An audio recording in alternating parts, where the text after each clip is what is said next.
Hello friends, कैसे हैं। आशा करता हूं कि आप सभी लोग बहुत अच्छे से होंगे और एक बार फिर मैं आपका वेलकम करता हूं, स्वागत करता हूं, अभिनंदन करता हूं मेरे चैनल पर physics class 12th mission crack final examination में। और आज का हमारा टॉपिक रहेगा इंडक्टेंस।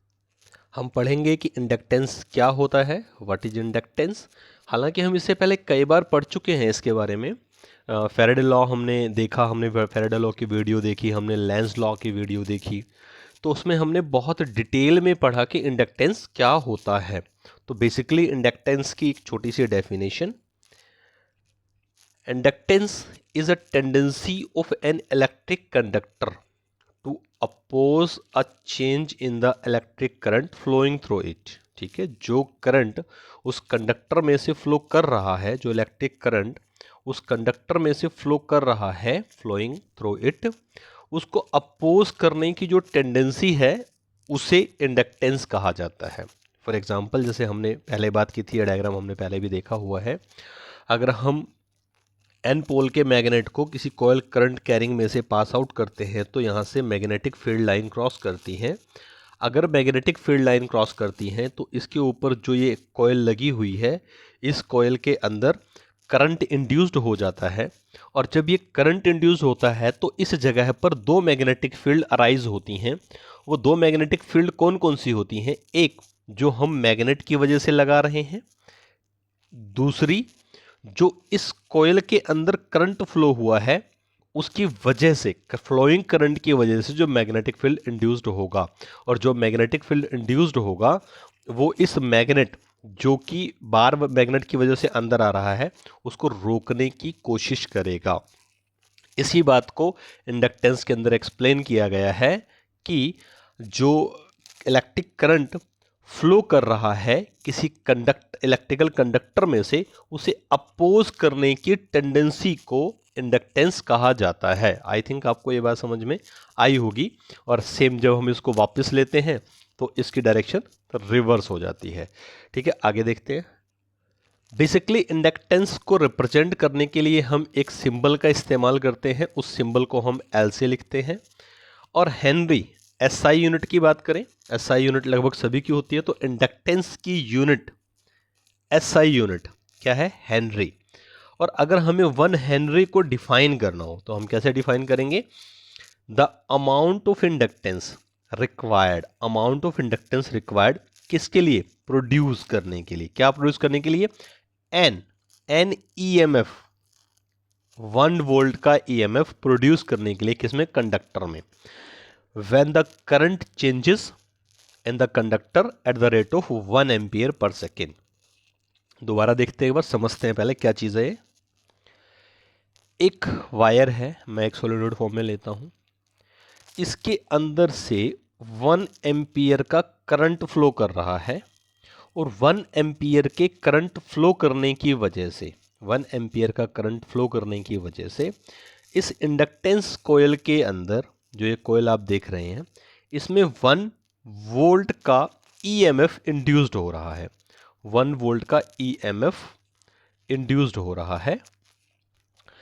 जब 1 एम्पियर करंट किसी कंडक्टर में से पास करता है, जब 1 एम्पियर करंट किसी कंडक्टर में से पास करता है और वहां पर 1 वोल्ट, समझना, 1 एम्पियर का करंट पास हो रहा है किसी कंडक्टर में से और वहां पे प्रोड्यूस हो रहा है क्या?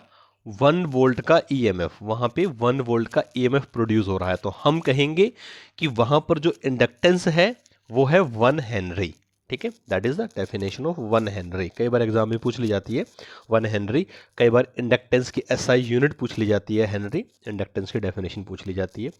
अगर हम बात करें कि इंडक्टेंस डिपेंड किन किन फैक्टर पे करता है, तो हम अब बात करते हैं कि factor affecting the inductance, inductance को कौन कौन से फैक्टर इफेक्ट कर रहे हैं। तो हम बात करते हैं following factors affect the inductance circuit. कौन कौन से फैक्टर है? Number of turns in the coil, बार बार ये बात होती है, जितनी ज़्यादा नंबर ऑफ टर्न्स होंगी, जितनी ज़्यादा नंबर ऑफ टर्न्स होंगी, नंबर ऑफ टर्न्स कौन सी? नंबर ऑफ टर्न्स ये वाली टर्न्स, जितनी ज़्यादा नंबर ऑफ टर्न्स होंगी कोयल के अंदर, उतना ज़्यादा उसके अंदर क्या होगा, इंडक्टेंस होगा। Inductance is greater when number of turns in the wire coil is greater, मतलब directly proportional. Number of turns जो है that is directly proportional to inductance L. अगर आप नंबर ऑफ टर्न्स बढ़ाओगे, ये नंबर ऑफ टर्न्स जो हैं अगर इसको बढ़ाओगे तो आपका जो इंडक्टेंस एल है वो भी बढ़ेगा। सेकंड है coil area. Inductance is directly proportional to the coil area. Greater the coil area greater the inductance. Coil area की बात कर रहा है, एक तो हमारे पास ये हो गया और दूसरा हो गया हमारे पास ये, कॉइल का एरिया बढ़ा दिया गया तो उसमें भी इंडक्टेंस आपकी बढ़ेगी। और नेक्स्ट पॉइंट है आपका core material and coil length. Core material, the greater the magnetic permeability, या परमेबिलिटी वर्ड अभी हम समझते हैं। मैग्नेटिक परमेबिलिटी क्या होता है, of the core to which a coil wrapped around, the greater the inductance. Magnetic permeability जितनी ज़्यादा होगी, मैग्नेटिक परमेबिलिटी का मतलब होता है कि कोई मटेरियल जो हम यूज़ कर रहे हैं वो कितना मैग्नेटिज्म अपने अंदर से पास करवा सकता है। उदाहरण के तौर पर एग्जाम्पल हम लेते हैं वुडन को, लकड़ी को लेते हैं। लकड़ी में से मैग्नेटिक फील्ड लाइंस जो है वो पास नहीं होती एक तरह से, उसमें से आप ये नहीं कह सकते कि वो मैग्नेटिक फील्ड जनरेट करता है या बहुत बड़े लेवल पे परमिट करता है, ठीक है, जबकि जो आपका आयरन है वो करता है, ठीक है। तो आप कह सकते हैं कि जो greater the magnetic permeability, magnetic field को जितनी ज़्यादा परमिशन देगा अपने अंदर से पास होने के लिए, और उतनी ही ज़्यादा इंडक्टेंस वहाँ पे इंड्यूस्ड होगी। एंड कोयल की length is also an important factor. Coil length lesser the inductance, longer the length lesser the inductance. Length को, कोयल की लेंथ को जितना ज़्यादा बढ़ाते जाओगे इंडक्टेंस उतनी कम होती चली जाएगी। Shorter the coil length greater the inductance.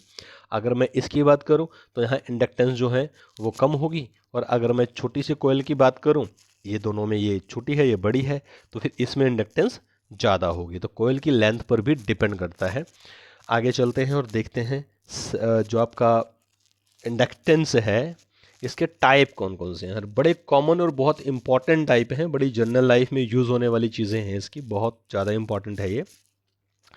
बात करते हैं टाइप ऑफ इंडक्टेंस की। तो बेसिकली इंडक्टेंस को टू टाइप में क्लासीफाई किया गया है। वो टू टाइप कौन कौन से हैं, सेल्फ इंडक्टेंस और म्यूचुअल इंडक्टेंस। सेल्फ इंडक्टेंस पढ़ते हैं कि सेल्फ इंडक्टेंस क्या होता है, एक डायग्राम के थ्रू इसको बहुत बेहतरीन तरीके से समझ पाएंगे। व्हाट इज सेल्फ इंडक्टेंस, पहले भी हम ये कर चुके हैं। अदर जो हमने किया था फैराडे और लेंज लॉ के अंदर, हेनरी एक्सपेरिमेंट के अंदर, 3 अलग अलग वीडियो हैं। हेनरी फैराडे एक्सपेरिमेंट की है, फैराडे लॉ की है, और साथ में आपका लेंज लॉ की है। तो उसमें हम ये पहले कर चुके हैं। एक बार फिर से देखते हैं कि इसमें क्या हो रहा है। सिंपली हमने एक कोयल लगा ली, ठीक है, एक कोयल बना ली हमने ऐसे, जो आप सामने देख भी रहे हैं। उस कोयल में हमने यहाँ से एसी सर्किट लगा दिया, मतलब करंट फ्लो करा दिया। तो करंट जो फ्लो कर रहा है इस कोयल में से, प्राइमरी करंट जो इस कोयल में से फ्लो कर रहा है वो इस डायरेक्शन में कर रहा है। ये जो आप रेड वाला देख रहे हैं ये प्राइमरी कोयल की डायरेक्शन है, ठीक है। और form the changing the magnetic field, जैसे ही मैग्नेटिक फील्ड चेंज होता है, जो आपके पास एक ग्रीन कलर में दिख रहा है ये तब करंट आपका इंड्यूस्ड होगा जब मैग्नेटिक फील्ड चेंज करेंगे। और magnetic field from primary coil, और जैसे ही इस कोयल के अंदर से करंट पास होगा इसके चारों तरफ एक मैग्नेटिक फील्ड जनरेट हो जाएगा, और इस मैग्नेटिक फील्ड के जनरेट होने की वजह से यहाँ पर एक करंट इंड्यूस्ड होगा जो कि अपोजिट डायरेक्शन में होगा, ठीक है। दोबारा समझते हैं बात को। जब हम एक कोयल लेते हैं और इस कोयल के अंदर से करंट पास कराते हैं तो इस कोयल के अराउंड में एक मैग्नेटिक फील्ड जनरेट हो जाता है, और जो ये मैग्नेटिक फील्ड जनरेट होता है इस कोयल में वो भी करंट इंड्यूस्ड करने की कोशिश करता है, ठीक है, वो भी करंट इंड्यूस्ड करने की कोशिश करता है। और जो करंट इंड्यूस्ड होता है वो, और जो करंट हमारा प्राइमरी था वो, दोनों एक दूसरे को अपोज करते हैं। फॉर एग्जाम्पल अगर आप यहाँ पे देखें तो जो हमारा प्राइमरी करंट है वो इस डायरेक्शन में आ रहा है, और जो हमारा इंड्यूस्ड करंट है ग्रीन कलर में देख रहे होंगे वो इस डायरेक्शन में आ रहा है, और ये दोनों एक दूसरे को क्या कर रहे हैं, अपोज कर रहे हैं। तो induced current opposes the primary coil, जो इंड्यूस्ड करंट इंड्यूस्ड हो रहा है वो प्राइमरी कोयल को अपोज कर रहा है। यही है सेल्फ इंडक्टेंस का बेसिक कंसेप्ट। डेफिनेशन की तरफ चलते हैं, थोड़ा सा देखते हैं क्या डेफिनेशन है इसके अंदर। When there is a change in the current और मैग्नेटिक फ्लक्स, देखना बात समझना, चेंज इन द करंट और मैग्नेटिक फ्लक्स दोनों बातें हमने पहले भी की थी। या तो आप करंट की वैल्यू को घटाएं बढ़ाएं, या आप मैग्नेटिक फ्लक्स की वैल्यू को घटाएं बढ़ाएं। ठीक है, मैग्नेटिक फ्लक्स की वैल्यू कैसे बढ़ेगी? कोयल के अराउंड मैग्नेटिक की मोमेंट को कम या ज़्यादा करके, जो मैग्नेटिक मोमेंट है कोयल के अराउंड उसको कम या ज़्यादा करके। और जो करंट है वो कैसे चेंज होगा? जो हमने लगा रखा है एक करंट के लिए बैटरी लगा रखी है, उस बैटरी की वैल्यू को कम या ज़्यादा करके रेजिस्टेंस से रियोस्टेट से उसको चेंज कर सकते हैं। तो बेसिकली आपके पास बात है यहाँ पे कि या तो आप करंट चेंज करें या आप मैग्नेटिक फ्लक्स को चेंज करें। किसमें? In the of the coil. Then electromotive force is induced, वहाँ पे क्या इंड्यूस हो जाएगा? EMF, इलेक्ट्रोमोटिव फोर्स इंड्यूस्ड हो जाएगा। और इसी फिनोमिना को क्या कहते हैं? सेल्फ इंडक्टेंस कहते हैं। एक डेफिनेशन सफिशिएंट है सेल्फ इंडक्टेंस की अगर बात आती है तो। एक और डेफिनेशन देखते हैं, थोड़ा सा और समझने की कोशिश करते हैं। When the current start flowing through the coil at any instant, किसी भी टाइम में किसी कोयल में से करंट फ्लो करना शुरू कर देता है, it is found that the magnetic flux become directly proportional to the current passing through the circuit. और ये तो बड़ी कॉमन सी बात है, हमने पहले भी बात की है कि जो हमारा फाई था वो डायरेक्टली प्रोपोर्शनल टू आई था। बायर्ट साफ्ट लॉ किया था हमने, वहाँ भी कुछ ऐसा ही था कि मैग्नेटिक फील्ड जो था वो आई के इक्वल था। और यहाँ एफ क्या है? मैग्नेटिक फ्लक्स की भी एक स्पेशल वीडियो है, तो आप वहाँ देखें। यहाँ फाई जो है दैट इज मैग्नेटिक फ्लक्स, और magnetic flux is directly proportional to current flowing through the circuit. Circuit में से जितना ज़्यादा करंट निकलेगा उतनी ज़्यादा मैग्नेटिक फील्ड जनरेट होगी, या जितनी तेज़ी से आप मैग्नेटिक फ्लक्स को चेंज करेंगे उतना ज़्यादा करंट इंड्यूस्ड होगा। दोनों एक दूसरे के डायरेक्टली प्रोपोर्शनल होते हैं। ठीक है, मैथमेटिकल रिलेशन की बात कर लेते हैं कि मैथमेटिकल रिलेशन क्या कह रहा है इसका। The relation is given as magnetic flux phi is equal to coefficient of self-inductance L multiplied by current flowing from the conductor I. Phi is equal to LX, L Guna X। ठीक है, basically ये mathematical form है इसकी। और यहाँ पर अगर हम बात करें तो self inductance of a coil coefficient, self जो इसको हम L से डिनोट कर रहे हैं, इसको हम कोफिशिएंट ऑफ सेल्फ इंडक्टेंस भी कह रहे हैं या सेल्फ इंडक्टेंस ऑफ कोयल भी कह रहे हैं। किन किन बातों पे डिपेंड करती है? पहले बात कर चुके हैं इंडक्टेंस वाले केस में, सेम वही बात होनी है। Depend on the cross section of the area. ठीक है, depend on the permeability of the material, that is magnetic permeability of the material, depend on the number of turns in the coil, that is n, जो हमने पीछे बात की थी अभी। आप सेम बिल्कुल ऐसे का ऐसा इसमें लिख सकते हैं। जब डिपेंडेंट की बात आती है तो जो फैक्टर डिपेंडेंट हमने यहाँ पे किया है, ये सेम ऐसे का ऐसा आप इसके अंदर नोट डाउन कर सकते हैं। आगे चलते हैं। दिस इज सेल्फ इंडक्टेंस की मैथमेटिकल फॉर्म है। ठीक है, ये ड्राइव करना ज़रूरी है। आप एक डेफिनेशन के साथ इसको लिख सकते हैं बहुत बेहतरीन तरीके से। ई क्या है? ई इज़ EMF, आप कह सकते हैं इंड्यूस्ड EMF को मैं ई बोल रहा हूँ। और ई क्या है? Rate of change of magnetic flux with respect to time. Minus sign show कर रहा है कि ये अपोज करता है, करंट जो इंड्यूस्ड हो रहा है उसको अपोज करेगा EMF के डायरेक्ट। जो करंट आपका इंड्यूस्ड हो रहा है वो उसको, जो एक्चुअल करंट है वो अपोज करता है। जैसा हमने भी सेल्फ इंडक्टेंस के केस में देखा कि जो रेड वाली थी वो इधर से आ रही थी और जो ग्रीन वाली थी वो इधर से जा रही थी, और दोनों एक दूसरे के अपोजिट एक दूसरे को अपोज कर रही थी। तो यहाँ पे आ गया। अगर हम फाई की बात करें तो फाई हमने पीछे भी लिया, क्या है phi? Li, L is inductance और I is current flowing through, तो हमने यहाँ रख लिया Li। देन हम कह सकते हैं कि जो हमारा EMF है that is equal to minus LI/dI/dt। Self inductance का मैथमेटिकल फॉर्मूला अगर हम लें तो हम बहुत सिंपल फॉर्म में लिख सकते हैं कि self inductance L is equal to N phi/I। N is the number of turns. यहाँ देखिए L is the self inductance in henries, ऐसा यूनिट है इसकी। Number of turns, phi is the magnetic flux and I is the current in ampere flowing through the circuit। ठीक है, तो ये अपना था सेल्फ इंडक्टेंस का एक छोटा सा कंसेप्ट जो इसका पहला टाइप था। अभी हम बात करेंगे म्यूचुअल इंडक्शन की। म्यूचुअल इंडक्टेंस में देखते हैं कि म्यूचुअल इंडक्टेंस में क्या है।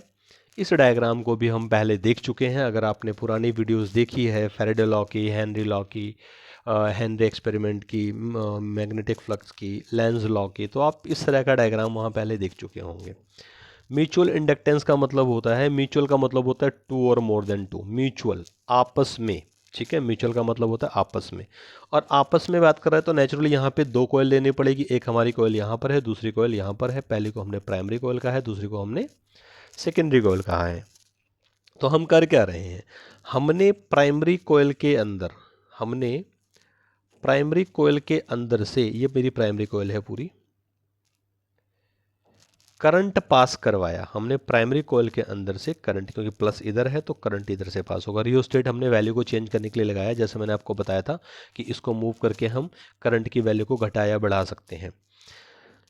इसमें से करंट पास हुआ, करंट की डायरेक्शन यहाँ पे ये है, आप देख रहे हैं यहाँ पे इस डायरेक्शन में करंट फ्लो कर रहा है आपका, और इस डायरेक्शन में करंट फ्लो कर रहा है तो इसके अकॉर्डिंग जो हमारी मैग्नेटिक फ्लक्स लाइंस निकलेंगी वो ऐसे निकलेंगी, that is magnetic flux line, जो कि हमारी सेकेंडरी कॉइल में से क्रॉस कर रही हैं। और इस वजह से क्या होगा, सेकेंडरी कॉइल के अंदर मैग्नेटिक फील्ड लाइन या मैग्नेटिक फ्लक्स के क्रॉस होने की वजह से इलेक्ट्रिक करंट इंड्यूस्ड होगा, जो हम गैल्वेनोमीटर के डिफ्लेक्शन से देख पाएंगे। गैल्वेनोमीटर आपका डिफ्लेक्शन करेगा और इससे आपको इसमें पता लगेगा कि इसमें जो है सेकेंडरी कॉइल में से करंट पास हो रहा है। That is your concept of mutual inductance. Transformer exactly mutual inductance के कंसेप्ट पे काम करता है। ट्राई करते हैं, देखते हैं कि अगर वो मिल जाता है तो मैं आपको दिखा पाऊंगा किस तरह से उस पर काम कर रहा है। कोशिश करूंगा इसमें कुछ एडअप करने की। स्टेटमेंट में देखते हैं कि डिफाइन में क्या लिखा है। बहुत सिंपल सी डेफिनेशन मैं आपके लिए लेकर आया हूं आज, किसकी, म्यूचुअल इंडक्शन की, म्यूचुअल इंडक्टेंस की। The phenomena in which a changing current in one coil induced an EMF in the other coil called mutual induction। ठीक है, एक कॉइल के अंदर हमने करंट की वैल्यू को चेंज किया, जिससे क्या हुआ, दूसरी कॉइल के अंदर करंट इंड्यूस्ड हुआ, जो हमने ऊपर के डायग्राम में देखा। आप ये देखिए, इस कॉइल के अंदर हमने करंट की वैल्यू को चेंज किया, इस कॉइल के अंदर हमने करंट की वैल्यू को चेंज किया, और इस कॉइल के अंदर हमारा करंट इंड्यूस्ड हुआ है। ठीक है, आगे चलते हैं। एक और डेफिनेशन है इसके अंदर कि when there is change in the current और magnetic flux link with the two coils and opposing electromagnetic force produce in each coil. और इस फिनोमेना को हम क्या कहते हैं, म्यूचुअल इंडक्टेंस कहते हैं। इन तीनों लाइनों को मिला करके एक डेफिनेशन आपकी बनती है, लेकिन this one is the best definition. आप इसको लिख करके बाकी को छोड़ सकते हैं। और अगर हम यहाँ रिलेशन की बात करें म्यूचुअल इंडक्शन के लिए, this phenomena is given by the relation phi is equal to M I. ये पहले भी हमने लिया था, phi is equal to I का, जहाँ पर हमने एल लिया था सेल्फ इंडक्टेंस के लिए और एम ले रहे हैं म्यूचुअल इंडक्टेंस के लिए। ठीक है, तो आगे चलते हैं। M is termed as a mutual inductance of two coils और coefficient of mutual inductance of two coils. ठीक है, the rate of change of magnetic flux in the coil gives E is equal to minus D phi by D T. पहले भी हमारे पास यही था, और हमें पता है कि हमारा जो फाई है that is equal to M I है। अब ये भी हमने यहाँ पे इस रिलेशन को बताया है। तो हमने क्या किया, फाई की जगह हमने एम आई पुट कर लिया, तो हमारे पास E is equal to E where is E M F, induced E M F minus D M I by D T, and induced E M F is equal to minus M D I by D T. तो basically ये आपका mathematical form रहेगा किसके लिए, magnetic flux के लिए। ठीक है, एक फॉर्मूला छोटा सा हम देख लेते हैं म्यूचुअल इंडक्टेंस के लिए, that is M is equal to mu naught mu R N and N one N two, that is N one N two A area, L is the length. तो हम देखते हैं यहाँ पे क्या है, इनके विजुअल मीनिंग देखते हैं। दिस डिवाइड बाय एल है। Mu one is the permeability of free space, free space में कितनी परमेबिलिटी, कितना परमिशन मिलता है मैग्नेट को क्रॉस होने का। Mu R is the relative permeability of the soft iron core, जो हमने वहाँ पे यूज़ किया है। N is the number of turns in the coil, A is the cross section area in metre square, and L is the length of the coil in metre. तो ये आपका mutual inductance का एक simple सा formula है। तो ये था हमारा इंडक्टेंस, सेल्फ इंडक्टेंस और म्यूचुअल इंडक्टेंस। आई होप आपको समझ में आया होगा। अगर नहीं आया तो एक बार फिर से रिपीट करके देखिए, कोई प्रॉब्लम आती है तो कमेंट सेक्शन में लिखिए, हम उसको रिजॉल्व करेंगे। एप्लीकेशन की बात करते हैं कि कहाँ कहाँ, अगर आपको ये पता लग जाए ना कहाँ और कैसे यूज़ हो रहा है क्या self inductance and mutual inductance, तो आप बिल्कुल क्लियर हो जाएंगे इसको लेकर के कि क्या होता है, क्या इसका यूज़ है हमारी जनरल लाइफ के अंदर। तो हम बात करते हैं application of self inductance and mutual inductance की।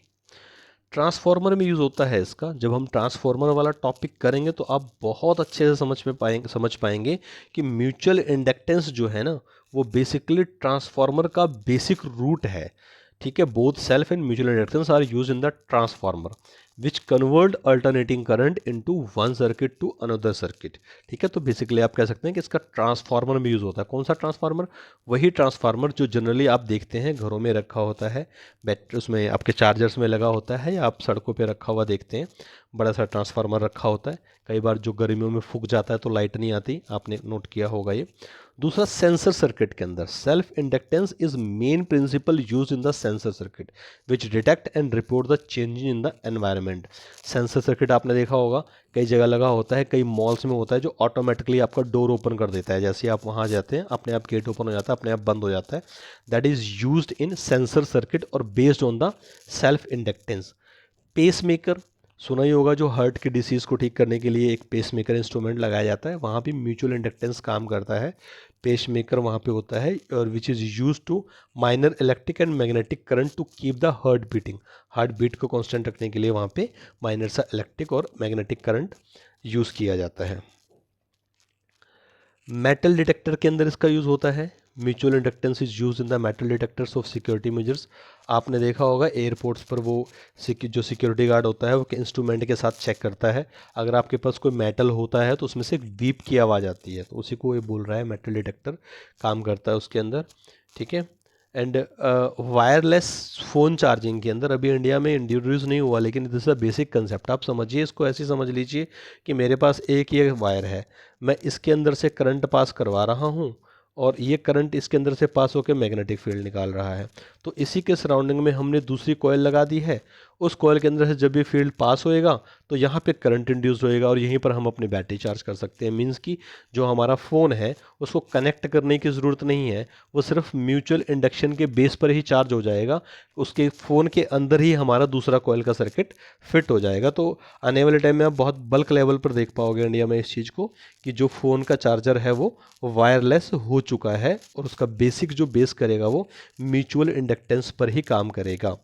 Energy stored, self inductance is used in the stored energy in the device. Energy स्टोरेशन के लिए भी सेल्फ इंडक्शन का यूज़ किया जाता है। ठीक है, अगला टॉपिक है हमारा सेल्फ इंडक्टेंस और म्यूचुअल इंडक्टेंस में क्या डिफरेंस है। थोड़ा सा ये पढ़ लेते हैं कि सेल्फ इंडक्टेंस और म्यूचुअल इंडक्टेंस में क्या डिफरेंस है। Self inductance, mutual inductance. In self inductance, change in the strength of the current coil is opposed by coil itself induced EMF। क्योंकि सेल्फ में एक ही कॉयल लगी हुई है जैसा हमने डायग्राम में देखा था, तो वहीं पर ही उसको अपोज करेगा और वहीं पर ही इंड्यूस्ड ईएमएफ इंड्यूस करेगा एक ही कॉयल के अंदर।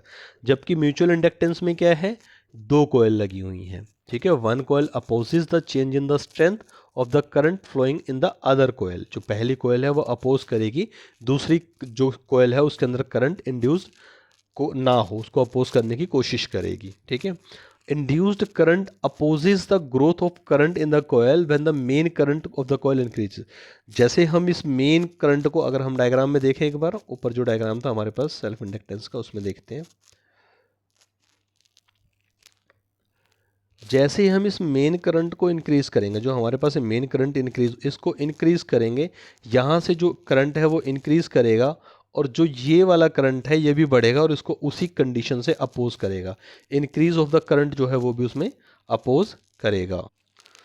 क्योंकि सेल्फ इंडक्टेंस में एक ही कॉइल लगी हुई है तो वो सिंगल कॉइल की बात कर रहा है, लेकिन म्यूचुअल इंडक्टेंस के अंदर नेबरिंग कॉइल की बात होगी, उसमें ग्रोथ ऑफ करंट को अपोज करेगा क्योंकि उसमें दो कॉइल लगे हुए। मेन कॉइल जो है जब उसका करंट इंक्रीज करेंगे तो जो नेबरिंग कॉइल है उसको उसके इंड्यूस्ड ऑफ करंट को अपोज करेगा, वहाँ इंड्यूस्ड होने से उसको अपोज करेगा।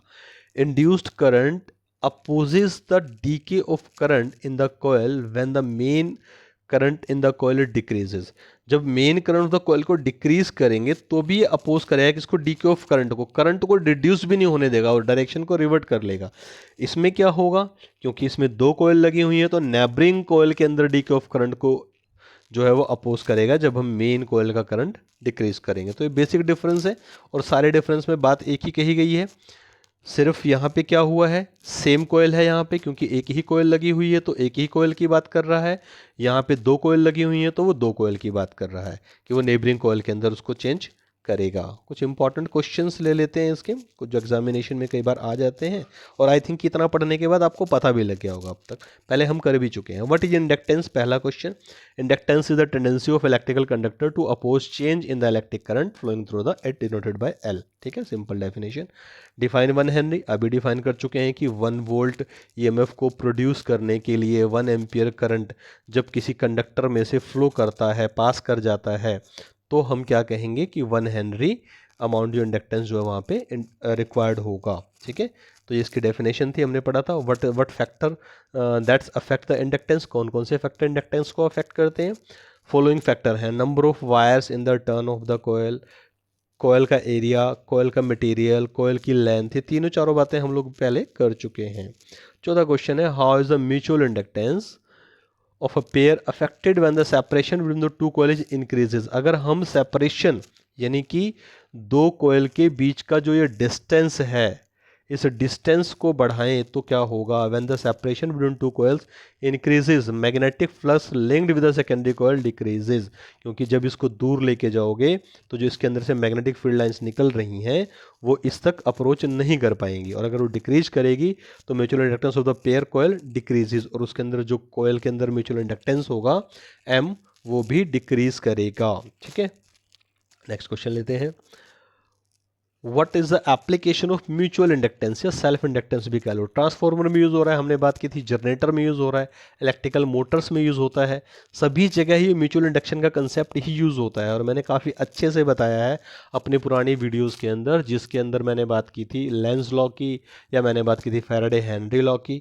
तो आई होप आपको ये चीज़ यहाँ पे समझ में आ रही होगी। तो बच्चों ये था हमारा इंडक्टेंस का टॉपिक। आई थिंक आपको सेल्फ इंडक्टेंस, म्यूचुअल इंडक्टेंस और इंडक्टेंस काफ़ी अच्छे से समझ में आया होगा, और हमने इसमें पूरे में काफ़ी डीप डिस्कस करने की कोशिश करी कि सेल्फ इंडक्टेंस और म्यूचुअल इंडक्टेंस क्या होता है। ठीक है, और मैं अभी ट्राई कर रहा हूँ कि इसमें कुछ और वीडियोस लेकर आऊँ जो इसमें अटैच हो सके और आपको प्रैक्टिकली कुछ सेल्फ इंडक्टेंस और म्यूचुअल इंडक्टेंस की चीज़ें समझ में आ सकें। तो चलिए चलते हैं और जानते हैं कि आप मुझे कैसे कनेक्ट कर सकते हो। यस डियर फ्रेंड्स, आप मुझे कनेक्ट कर सकते हो इन मीडियम से जो आपके सामने दिखाई दे रहे हैं। यूट्यूब चैनल पर आप सर्च करें शंकर सर या OH@OHM इंस्टीट्यूट। टेलीग्राम पर आप physics bye Shankar sir, link है टेलीग्राम का t.me शंकर सर 1। एंड अगर आपको वीडियो अच्छी लग रही है तो please like, share and subscribe, लोगों को बताएं। Haryana board specially state boards के लिए, चाहे वो किसी भी स्टेट का बोर्ड हो, हिंदी में काफ़ी अच्छे से एक्सप्लेन किया गया है इस वीडियो को, तो बहुत अच्छे से बच्चों को समझ में आएगा। और आई एम श्योर अब की बार 90 पार का हमारा जो नारा है हम उसमें सक्सेसफुली सक्सेस होंगे। आई होप आपको सारी चीज़ें अच्छे से समझ में आई होंगी। Wish you all the best for your upcoming examinations.